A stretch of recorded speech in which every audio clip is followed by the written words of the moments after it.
குலதெய்வ கோவிலில் இருந்து வீட்டிற்கு கொண்டு வர வேண்டிய முக்கியமான பொருட்கள். குலதெய்வத்தின் அருள் இருந்தால் குடும்பத்தில் நிம்மதி, செல்வம், ஆரோக்கியம் என்றும் நிலைத்திருக்கும். உங்களுடைய குலதெய்வத்தின் பெயரை இந்த வீடியோவின் கமெண்டில் டைப் பண்ணி சென்ட் பண்ணுங்க. வீடியோக்கு ஒரு லைக் பண்ணுங்க.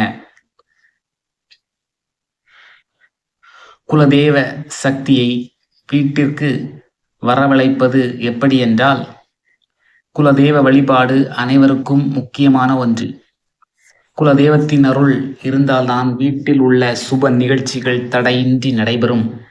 குடும்பத்தில் மகிழ்ச்சியும் சுபிட்சமும் பெருகும்.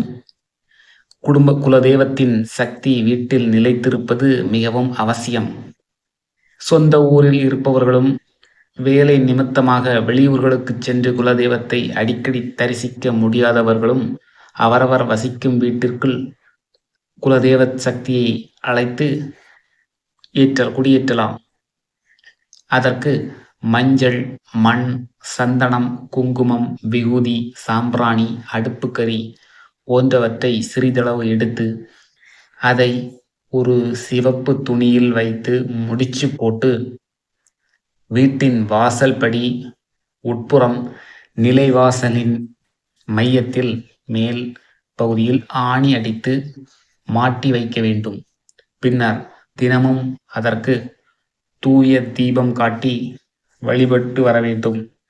குலதெய்வ சக்தியை வீட்டில் இவ்வாறு நாம் வரவழைக்கலாம். ஒரு கலச சொம்பில் சிறிதளவு வெட்டிவேர், பச்சை கற்பூரம், ஏலக்காய் போட வேண்டும். அதனுடன் பன்னீரை ஊற்ற வேண்டும். பன்னீரின் அளவுக்கு இணையாக சுத்தமான தண்ணீரையும் சேர்க்க வேண்டும். பின்னர் அந்த கலசம் முழுவதும் வெள்ளை நிறத்தாலான நூலால் சுற்ற வேண்டும். ஒருவேளை நூல் சுற்ற தெரியாதவர்கள் பட்டு துணியை சுத்தி கொள்ளலாம். அதன் பிறகு வீட்டின் பூஜை அறையில் ஒரு பலகை வைத்து அதன் மீது வாழை இலை போட்டு அதில் பச்சரிசி பரப்பி அதன் மீது கலச சொம்பை வைக்க வேண்டும்.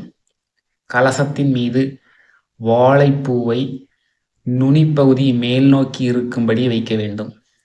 வாழைப்பூவுக்கும் கலசத்திற்கும் இடையில் மாவிலை அல்லது வெற்றிலையை சுற்றி வைக்க வேண்டும்.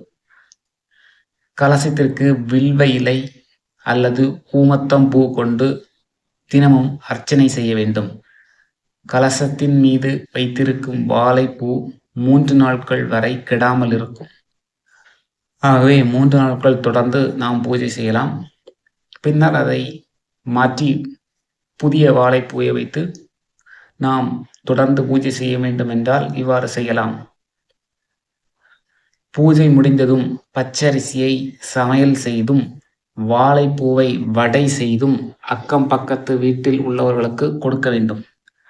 கலசத்தில் உள்ளவற்றை வீட்டை சுற்றி தெளித்தும் குளிக்கும் நீரில் விட்டு நீராடவும் செய்யலாம். அது மட்டுமல்லாமல் நான் சொல்லும் இந்த மந்திரத்தை அந்த 3 நாட்களும் தவறாமல் வீட்டில் உள்ள அனைவரும் உங்கள் பூஜை அறையின் முன்பு இருந்து பூஜை செய்யும் நேரத்தில் சொல்ல வேண்டும்.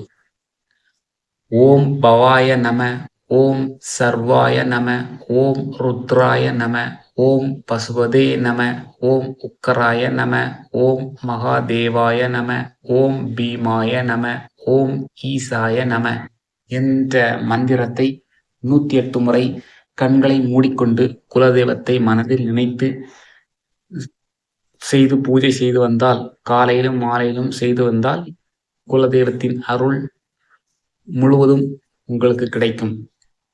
அதோடு குலதெய்வ கோவிலில் இருந்து ஒரு சில பொருட்களையும் நீங்கள் வீட்டிற்கு எடுத்துக்கொண்டு வர வேண்டும். முக்கியமான பொருட்கள் என்னவென்றால் மண் அல்லது விகுதி. இதை வீட்டின் வாசலில் வைக்கலாம் அல்லது நெற்றியிலும் வைக்கலாம். இவ்வாறு செய்தால் கண் திஷ்டி நீங்கும். மஞ்சள் மற்றும் குங்குமம் மங்களம் பெருக வீட்டின் பூஜை அறையில் இதை வைக்க வேண்டும்.